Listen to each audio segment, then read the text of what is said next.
Welcome to April safety meeting, okay? This month, we're doing things a little bit different, trying to change it up a little bit. Karen is here today to help go over the customer service area of the agenda this month. As you know, the agenda for this month is customer service results for March, accident and claims for March, and driver training is defensive training. So I will let Karen take it away. Thank you, Bobby. Good morning, everybody. Good afternoon, actually. Good Based afternoon. upon what time of day it is. So we're gonna go over March results. Externally, we've had a record-breaking snow year, so I thought this would be a great way to start off our little discussion. But then we'll just go over our internal results and see where we're at.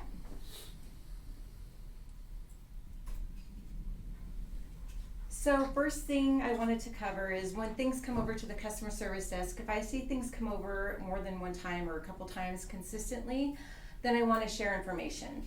So this is an example where on Route 4 by 5th and Ralston on the inbound, we have some customers that are kind of hidden over here by the bench. You can kind of see them right there where the arrow is. And we passed by this customer, he was out in the cold. Right there. Yeah, See him standing. So Hard to as a see. reminder, they're hiding, we have to kind of seek them out, slow down a little bit so we don't bypass customers that could be in these hidden shady spots. We have them all over town. But this is just one where I've received a couple of tickets over where we did validate passing by that customer. And then I also have on the next slide, kind of the more you know. Everybody want to put in that little jinger? We get to ours. There we go. We all grew up with the more you know, right? So the more you know. Last week we had a couple of people who were in the work release program that were refused to ride. They were using a ticket that looked just like this one. This was actually one of their tickets. They don't scan when you put them into by the box. So sometimes we're gonna have to stop and look at the back of the ticket. It will show a first use and last use. It should be validated with that type of information, and if that's the case, of course, we would just want to let them ride. These are valid tickets, they're just very, very old. The company also reached out to RTC to confirm that they're still good to use, and they are. They just don't scan with us. So always look at the back and check.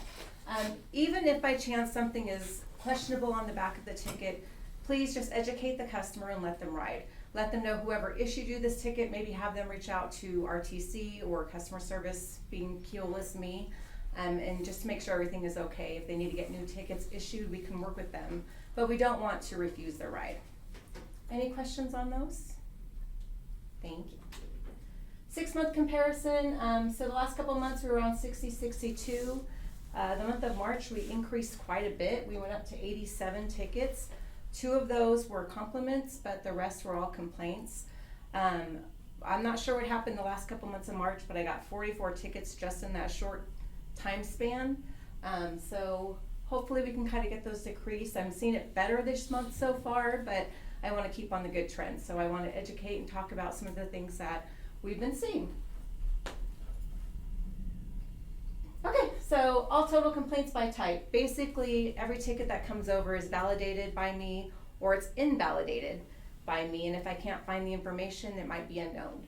So everything in yellow you see is invalid, meaning it was either falsely reported or potentially maybe I couldn't find the information. Sometimes a ticket will come over and it might be valid, but I can't prove it. I can't say, yes, this happened, no, it didn't. I can't find the information. Maybe the information was given wrong by the customer, date, time, whatever. So a lot of them are invalid because of the fact that I just can't research it and find it. Then of course we have the ones that are validated. Attitude and pass-ups are basically the number ones that we see. So we really want to focus on what we have as valid.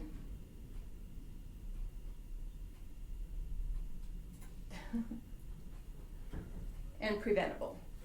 So here you've got our attitudes number 1, pass-ups, late, I'm not as concerned about, no-shows, bypass, refused boarding. There are some things in here that we can prevent from happening. Attitude, I want to talk about having heart, and I'll talk about that in just a second on our next slide. Refusals, just please don't do it unless we're talking about a biohazard or a genuine concern where perhaps the bus is full of handicapped customers and you have no more room in ADA. Then we just take care of the customer by calling dispatch and hopefully somebody else can come take care of them. But for the most part, try not to refuse customers unless we have a valid reason. Driving, use, one of the reports that I get, and it's very hard to validate, I basically can't, to be honest with you, is customers reporting that the drivers pull in, but when they're pulling back out into the street, that they're not using their blinker, the left-hand blinker, to pull back out, so they're complaining about that. I can't see the back of the bus for these complaints, so the best I can do is talk about it and educate the team and say, make sure that you are using the blinkers. I'm sure most people are, but we've had enough of these where I wanted to at least share it, bring it to our attention, so we're remembering those blinkers. And that traffic behind us is definitely dependent on that. These are not people on the bus. This is people behind the bus that are going around and we pull out. Of course, early, that is another preventable we can do. Keep on paddle time if you are ahead of time, and then pull over and stop and wait where needed, so you're not necessarily passing these stops too early. Any questions on the preventables? Awesome, thank you. So as I mentioned, unfortunately, attitude was a number one from last month. What I will share is that I put in some examples up here. Driver was rude, horrible treatment. Drivers need to be a little more sensitive. We're not all bad people. Unacceptable, rude, unprofessional. There's like a trend here of what we see. I'm going to be honest with you. At first, I put everything from March that had a negative comment, and it filled up the entire page to where it was just overwhelming. So I just took out a few random of the comments to share with everybody to show what I see on a regular basis. And I'm really asking to help everybody just change this narrative. I think we all are wonderful people. You're great drivers. You do great for the community. And I really want to change the perception from our customers that we have a lot of rude drivers out there. I would love to see that changed around. Customer service is a job requirement, but it should be something that you walk away with, something that's important to you, your pride, your honor, your dignity, something that you value when you walk out at the end of the day. So just kind of a reminder on that, and asking you genuinely to help me change this narrative. And I talked about heart. Here's where I get a little bit corny. I recently did a customer service training, and I saw this heart concept, and I found it to be kind of cute. And it's simple, it's helpful, empathetic, able, responsive, and trustworthy. And in short, if we're helpful, we're educating the customers, we're letting them know what's needed or not needed to ride the bus, but we're not being rude when we're saying these things and educating them. Being empathetic to customers that are ADA, disabled, veterans, we don't know their past history, their lives, or what's going on in their life or day to day, and we want to give everybody a good experience. Be able to smile, be able to provide guidance and support. We want to be trustworthy. We want to be able to act in the best interest of the customer, yourself, and the business. And then basically what I want to end with is, if we do everything we do all day long with heart, there's my little heart, then we're going to eventually get heart coming back to us, right? So you give it and you get it. You treat people how you want to be treated, and eventually they're going to come back and do the same thing. And some of those examples, compliments to George on 322. He was nice to everyone and enjoyed having him as a driver. Coworker kudos, which I'm always happy to take. If somebody wants to compliment a coworker, I would much rather fill my pages up with compliments than I would talking about an attitude. So love that, for being a great team player to Randy Green, to Linda Duffy. Driver was super helpful to a visually impaired person. She gave him a lot of guidance as he was getting onto the bus. It was a great video to watch. And also to Malik, in our room. Instructor gave my wife his jacket to lean against after noticing she was uncomfortable. I really appreciate his compassion. So love seeing that about these specific individuals. Compliments are my favorite thing to receive. Makes my heart happy. And to everybody, this was a handwritten note from a customer. He wrote on the front and back, so I almost had to rephrase a lot of what he said, but it was to everybody. He said, "Crew, thank you for all your hard work that you do. I've been riding with y'all for some time here. I wanted to say thank you for what you do. It is important for people such as myself. It helps me get from place to place, being jobs, food store, appointments, and the pharmacy. Just wanted to say thanks again. This man said thanks so many times in this note, it was adorable.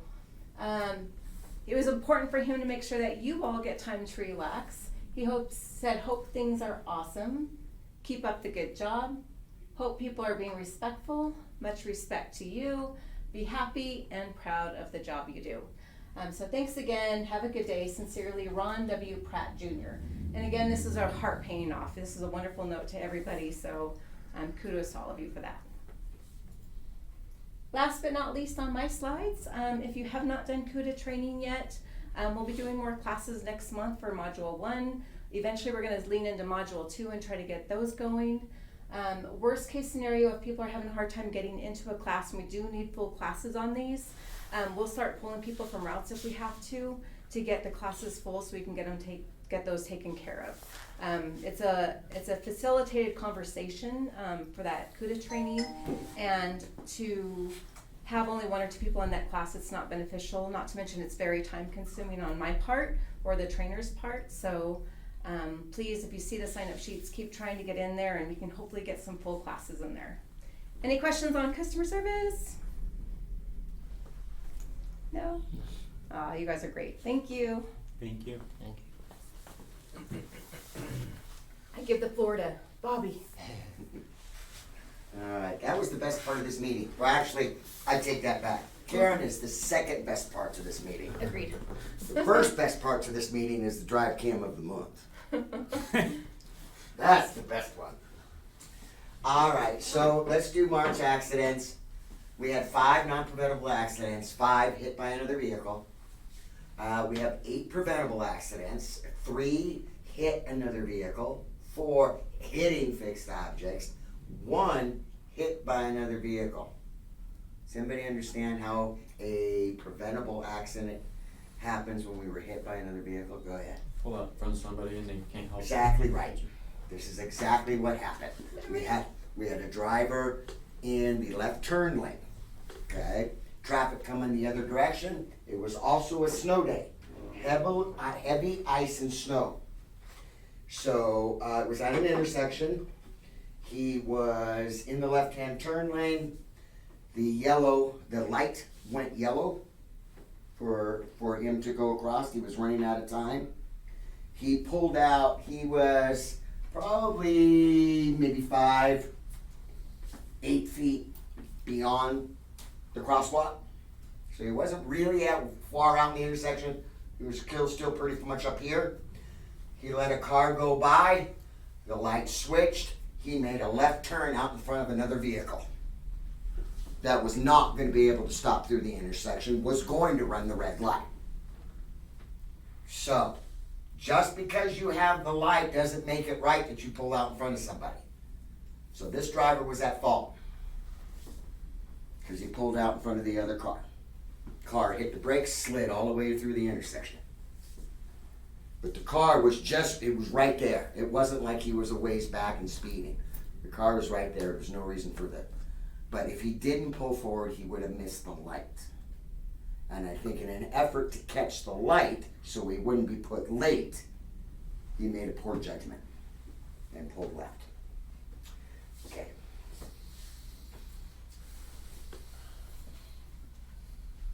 All right, so here's this very same incidents, accidents for March.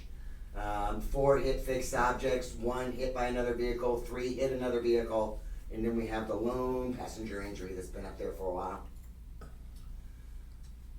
Okay, year to date by type, this is from January 1st forward, 12 hitting fixed objects, 8 hit another vehicle, 1 hit by another vehicle, and then that passenger incident out there. And those, of course, I'm talking about preventables.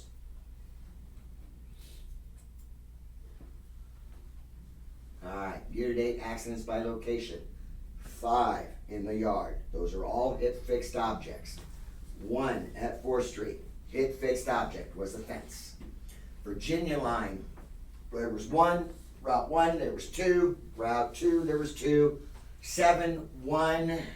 On the 13, 14, 15, 16, there was one, and the 18 had three. That's old. That's year to date. That was in the winter. 54 and the 56, and the Carson. And the trend is fixed objects in the yard.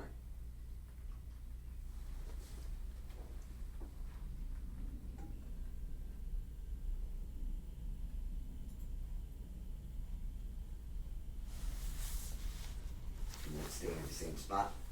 Okay, so year-to-date accidents by time of day. We're still trending a little differently this year, where we had them last year. If you remember, we had the morning commute and the evening commute, so the high accident ratios. Now it is trending in the morning and at noon. There's been some speculation why it's not trending real high in the afternoon. My number one is we've had a really rough snow year, so I think people are going home early. People are not going to work, and I think it's making a difference. Okay? And I'm referring to other people, not us. Okay? All right. Oh, this thing moves. It is so sensitive. Stop. I can't. Oh, there it is at the bottom. That's down on the bottom left. Looks like a little fly. Right? There it goes. Okay. So the AFR again, accident frequency ratio. It's just a scoring system. You don't need to know any more than that. But our threshold is 0.8. So for January 1.26, February 2.88, March 0.79. We barely made the threshold in March. As you can see, we've been trending above.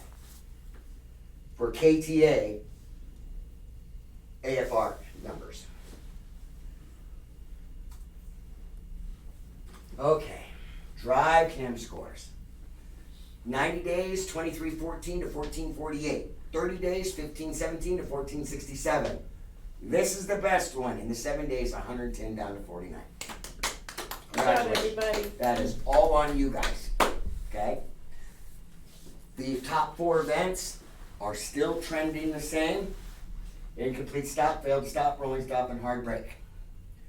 2 to 3 years of service in the top 5 drivers is still trending the same.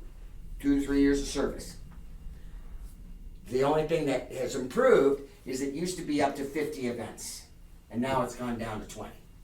So, which is very good. The events are dropping. We're on this hill. Okay? So congratulations. Good job. Good job. All right. Here is the drive cam of the month. Might be of the year. Yeah. It could be. I hope it's not in me. We're at a red light. And the best part is, hello, Mr. Reno PD. What happened after that? He was pulled over by Mr. Reno PD. You get a ticket? No. But he was counseled. Okay? So, first of all, this is a relief vehicle. So what happened? The regular driver was lucky and probably would not have done that Well, I don't know what you mean by regular driver. if that was a relief So driver. there were 2 I'm vehicles, not right? saying it was a relief driver. What I said, it was a relief vehicle. I'm not pointing out who it is. No, I wouldn't ask you to. I saw the bus. So it's in next a to it. car. This is not in bus. Yes, I saw the bus next to him moving and decided to go without looking. Exactly. Distracted driving. Yeah, actually, if you listen to it in the background, you can hear a radio. So, he's sitting at the light. The driver in the bus makes a right-hand turn. He's distracted. He sees out of his peripheral vision that the bus is moving, assumes the light is green, and pulls through. Happens all the time. This time, it would be a Reno PD was coming across. Okay?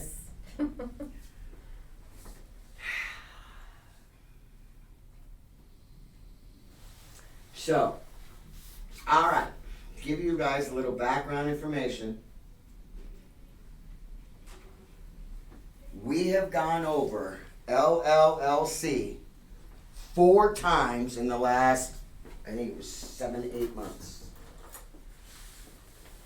Okay. Everybody knows what LLC, the TAPCO program, defensive driving program. 4 times. Obviously, it's not working. And I do not know why. Go ahead.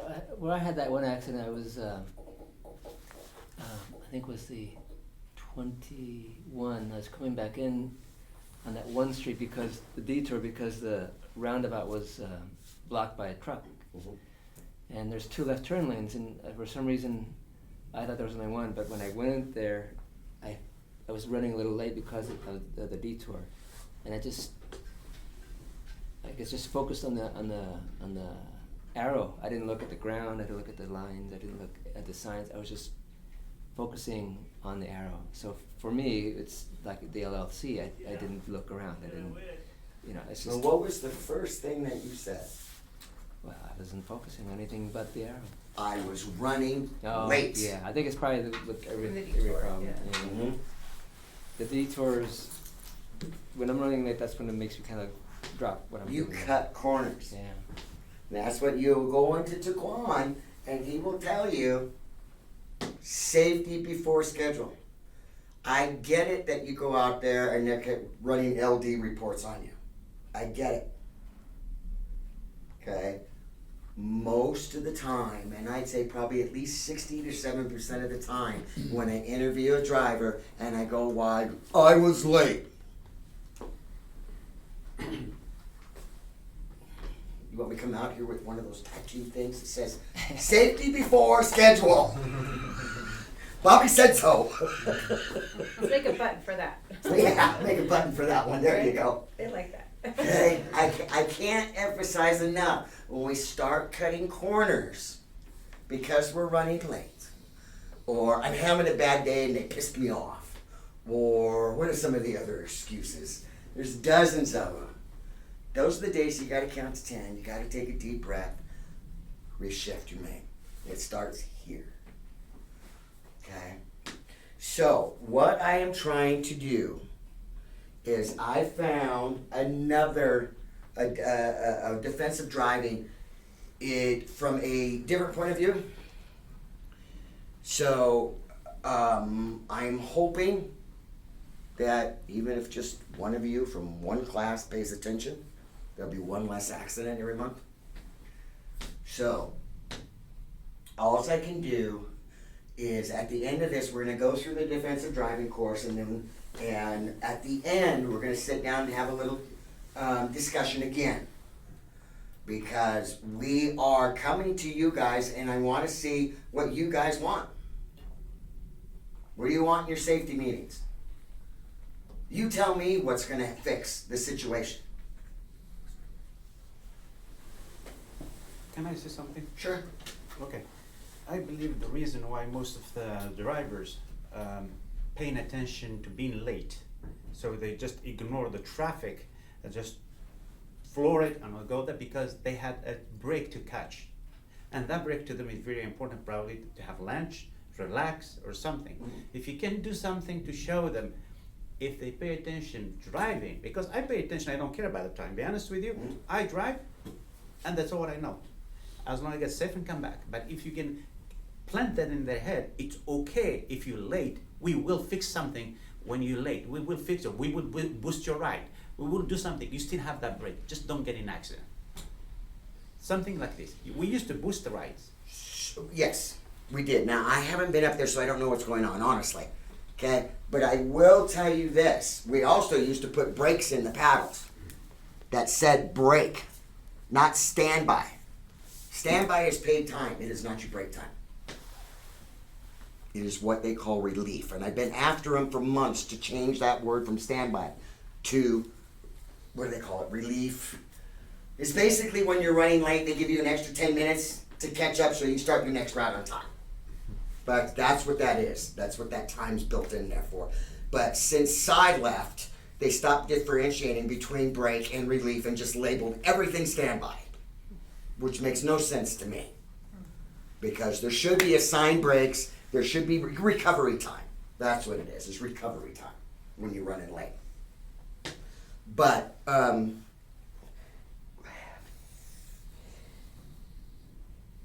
okay, part of that is operational, and I'm not even gonna get into operations, I'm not in operations, you know. But,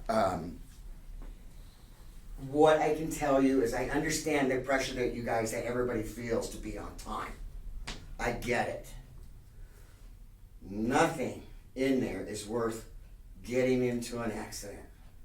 Thankfully, most of what we have are minor. But if you're late and you cut corners one day and you hurt somebody, how about a kid? You gonna live with yourself? It's not something I wanna live with. Ever. So, safety before schedule. Don't get in a rush. Don't drive beyond your skill set. And that usually, that's when you drive beyond your skill set, beyond your skill level, because you think you're gonna be able to do these things and you're not, and you get into accidents. Okay, all right, so let's go through this defensive driving thing. You guys muddle around about what you want and we'll get more into it.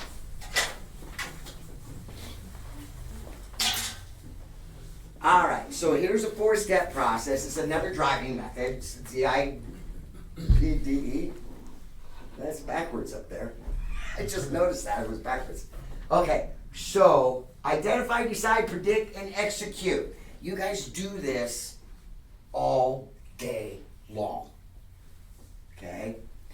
And I can't see my notes. You took away my notes. So, you're going to identify potential hazards. The dog running into the street, the kid chasing the ball, the kid on the skateboard that just, hopped off the curb in front of you. Okay? Cars pulling out from a sideways. Those are all potential hazards. That's the first thing you guys are going to do. You're going to identify the hazard. Okay? Then you're going to quickly decide how to react. Okay, if I apply the brakes, am I going to stop in time? Okay, if I apply the brakes in a swerve, am I going to stop in time and avoid the accident? So all those things go through your mind, and we do it all the time as drivers. Okay? Then you're going to predict. You guys are out there every day. Some people have more experience than others. Okay? But you're out there, you have the experience, you have the professionalism to predict what will happen next. I'm going to make a right-hand turn in front of this car that's coming through the intersection. Well, we all know that guy's going to T-bone me, right? If he's not running into the side of me right here in the driver's spot. Okay? And that's just an example. Okay? It's like, I'm going to better wait to let this guy go because he's going too fast. So I'll have some patience here to make that right-hand turn until he clears. Okay? This is what I'm tying. Okay? Execute. You're going to execute killer quickly and decisively to keep you safe and others safe. I have a question, Bobby. Yes. I don't know, about 8 months ago, I had a drunk driver merge into my bus. I could have gone into the rocks and avoided the accident, but I held my lane and she hit the bus. She ended up getting a DUI. Okay. What should I have done? Should I have gone into the rocks to avoid the accident? Honestly, I am not going to say one word on it. Okay. And now you want to know why? Liability? Well, no. Actually, Litigation? it's not that. It's that I can't predict on what I don't know what you're talking about. Okay. Honestly. Okay. I would have to review the video and make sure before I make any comment on it. Okay. Because, I can't tell you to go in the rocks. Yeah. Because I mean, sometimes, when you sometimes say- people do stuff and we swerve. If there's Mhm. somebody over here, Right. we're gonna hit them. The person Exactly. that's in the wrong is gonna take off, Exactly. and there we are at the scene of the Right. accident. See, that's not what that's not what I'm trying to say is to make an unsafe act. Okay. Okay, I'm not asking you to swerve over there if there's a car over there. What I'm saying is in that moment, you have to make sure that you go, okay, where am I going from here? Left, right, forward. Okay, is there anybody behind me? Do I have the opportunity to go over? Okay? These are the steps that you go through, and when you cut any one of those out, it's when we get, the hazard goes up and we get into accidents, Okay. okay? So, So every situation would be different. yes, and it's unique. Okay. I mean, a lot of them are the same because it's a four-way intersection signal, type. But every one of them is different. And when, we go in and we look at these things, I will tell you, more often than not, there's either between 2 and 4 people involved in those videos. Because I'm not sitting here on a power trip back there going, it's what I say, or the highway. So I always make sure that I go either to Twan or Stacy or Stephanie, and sometimes Phil. Because there's gray areas, that's why every one is unique. Okay. So, we treat it that way. Next, we'll go over IDPE now. So it's IPDE. You So the can arrow invest in mice with safety guards. This is where we were at, Is this where we were at? yes. Because it's not moving forward down on my screen either. Alright, so defensive driving, let's move on to night driving. Okay? I've been involved in transportation and transit in LA, Boston, Seattle, major cities. I have never seen such poor lighting as there is here in Reno. For street signs, being lit up, the sign being there at all, tree limbs cover over it. So my empathy for you guys, because the lighting sucks here in Reno for night. Okay? So you have less light, makes you not be able to see hazards as clearly as soon. Glare. You get blinded for a short amount of time in the bright lights and the time it takes to correct. Okay? To recover from that, visual recovery time. This is literally the time it takes from your night vision to return after counting a bright light. Okay? There are 3 things that affect that vision recovery time. Age, hypertension, high blood pressure, diabetes.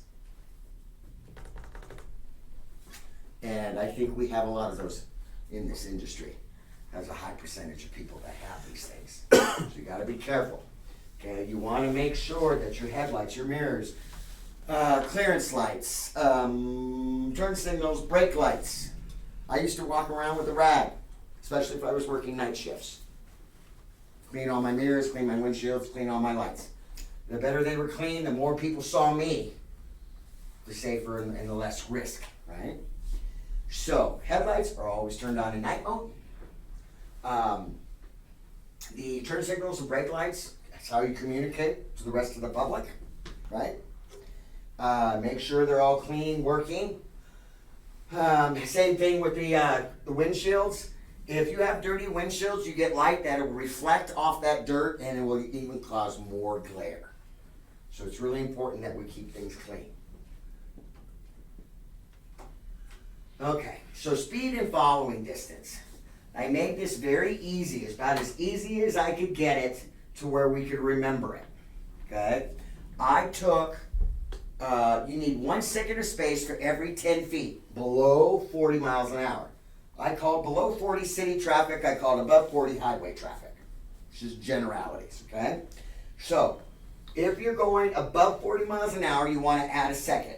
So, in theory, you have a 30-foot bus in the city, it's 3 seconds between you and the one in front of you. Okay, if you're on the highway, you're going to increase that by 1 to 4. So we have 40-foot buses. Under 40 miles an hour is 4 seconds. Over 40 miles an hour is 5 seconds. Kind of easy. The easiest way to remember it. Okay. Alright, so if you want to calculate your reaction distance, there is the formula. It's easy to do, and you can think of it off the top of your head. It's basically you take the speed, you add the first number to the total speed, and that's your reaction. Okay? So if you're doing 25 miles an hour, you're gonna take the 2, add it to 25, and it'll take 27 feet for you to stop. Okay. Guys, you know, I want you guys to think about this when you're out there every day. I see following too close happen all the time. We get in a hurry. So, okay? So, total braking distance is a combination of the following: perception distance, reaction distance, and braking distance. Okay? Perception, how far it takes for your brain to recognize a hazard. How far your coach travels. And the time it takes your brain to see it to recognizing that there's a hazard. Reaction distance is the distance traveled from the time your brain recognizes the hazard till your foot pushes the brake. Okay? Braking distance, the time is once you hit that brake, how far it takes you to actually come to a stop. Those 3 things add into your total stopping distance. Okay? So, and what can lead and to that is other conditions that can even extend that even farther out. Traffic, weather, you know, there's a bunch of things. Ice, you know, so it didn't take your time to stop. You know, what's that? How far you can see in front of you? Adverse conditions. So you guys got to remember this. I want you to try to think that these are the reasons that we come up with some of the figures and whatnot that we come up with in safety. It's because basically it's all math. It really is. So I just spent 5 days in collisions for transit up in Seattle. I never wanted to leave a class so badly as that one. The whole thing was nothing but algebra. If you think my 63-year-old backside wanted to sit for 5 days and do algebra, when I didn't even go to college. I went to college in 2006. You know? So, but it was also the best course that I ever had. It was the most fun, getting to figure out how accidents happen. Okay?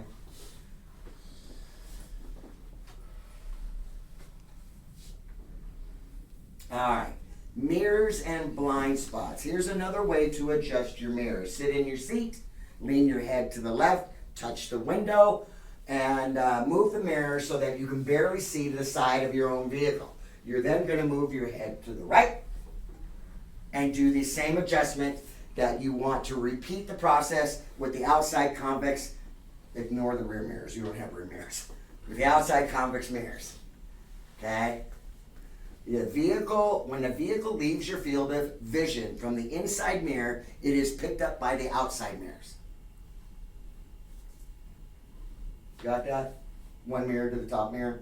That's what they're referring to. I mean, they could be this way, but we do them this way. Okay? That's where they're referring to. The will also help the adjustment with nighttime headlight glare from behind.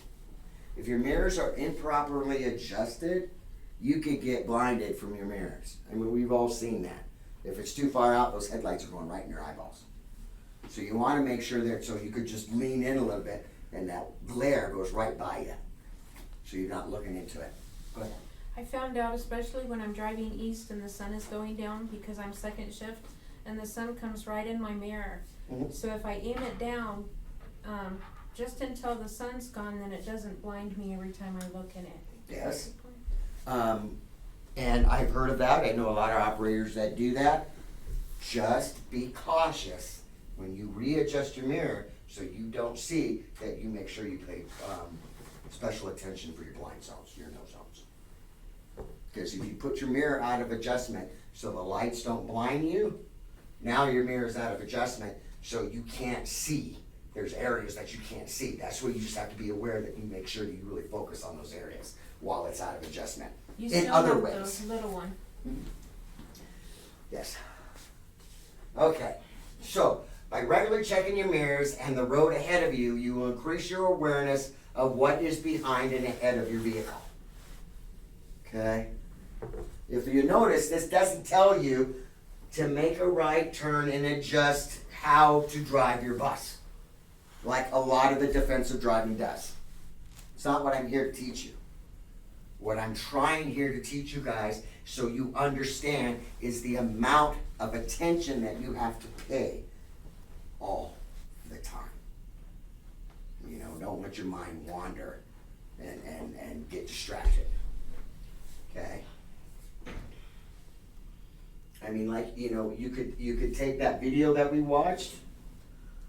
What if that police officer had his had his siren lights on, and he wasn't at the stoplight?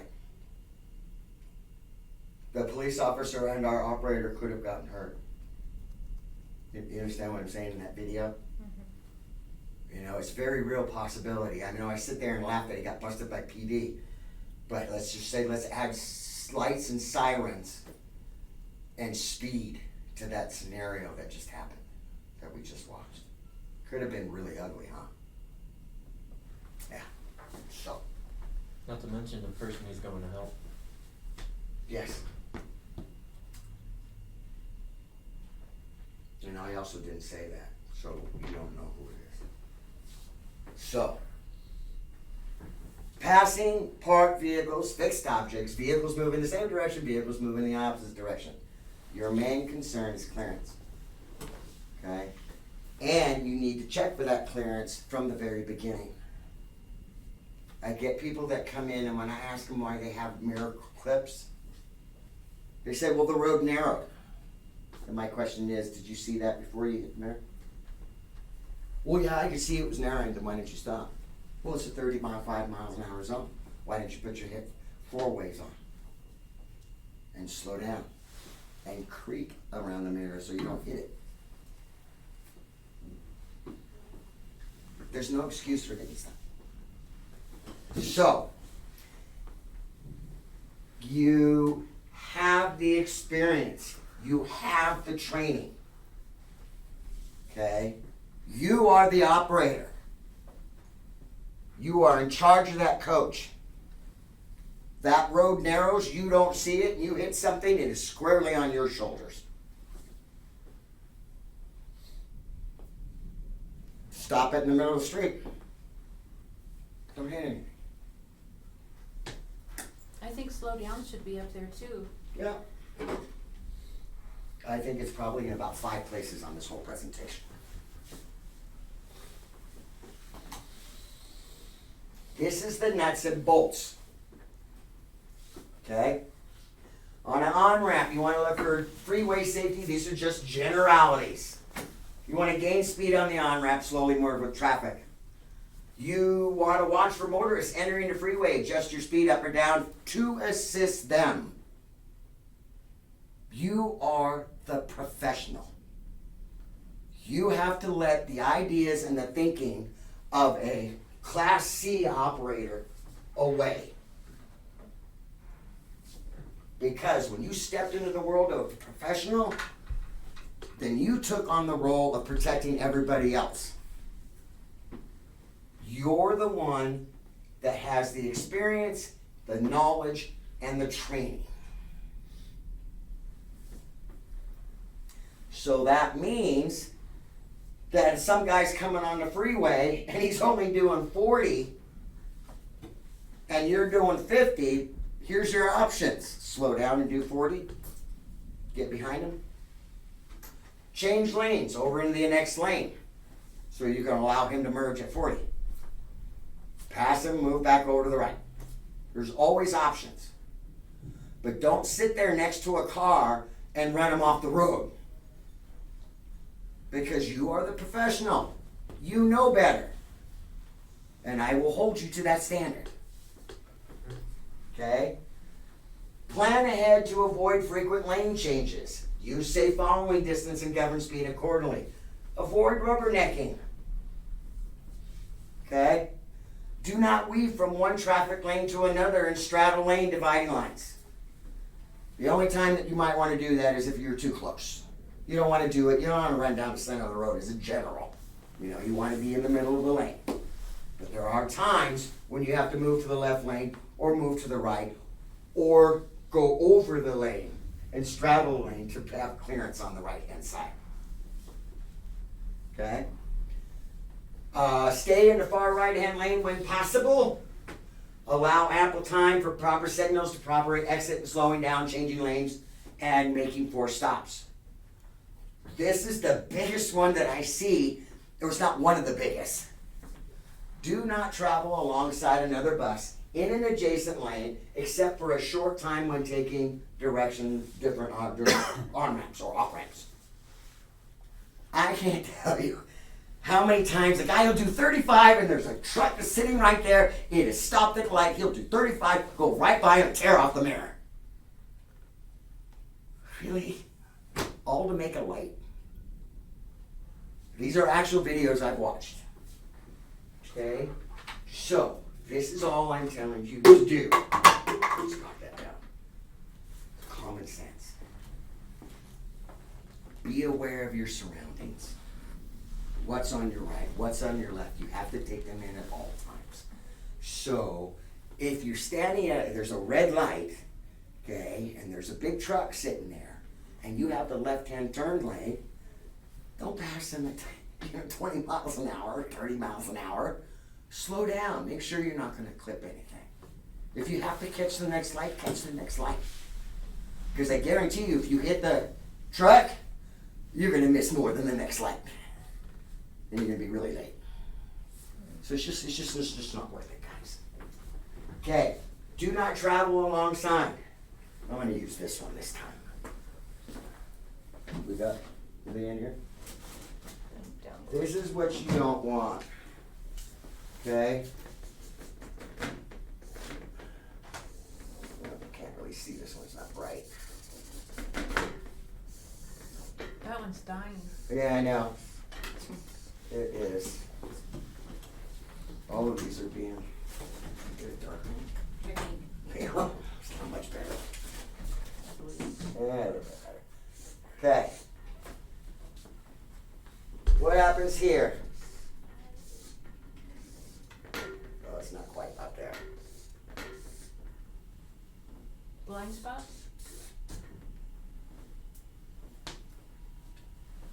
No zones, both sides. So you sit back here, well, let's say this is the bus. You sit back here, you're right in the snow zone. Back here, you're in the no zone. Right here, you're right next to the guy. What if he wanders over? He clips your mirror. The whole area is off limits. Get ahead or get behind. Okay. Actually, we have a lot of accidents that happen this way. Because somebody's impatient and wants to go around. Lots and lots of accidents.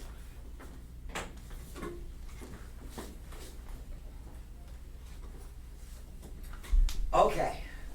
Now, this is again a defensive driving point of view. A lot of people don't understand what that means. You can drive and be worried about the right-of-way. Or you can drive with a defensive point of view. Being a professional, that's what this means. Is you drive with a defensive point of view. Which means, whoever has the right-of-way in various traffic situations, laws will explain that. But what you have to understand is you do not have the right-of-way until somebody has given it to you. That is the reality of the situation. By law, you can have the right-of-way. Okay, just that left turn accident where the driver has now got 2 points. Because he had the right-of-way. But from a defensive point of view, he pulled out in front of a car that was probably traveling 25 miles an hour on a sheet of ice. And he made the left turn in front of him. That was not defensive driving. That was, I have the right-of-way, my light's going, and I'm making a left. Okay? So, you should always keep in mind that you might have to come to a complete stop before you are able to pass safely.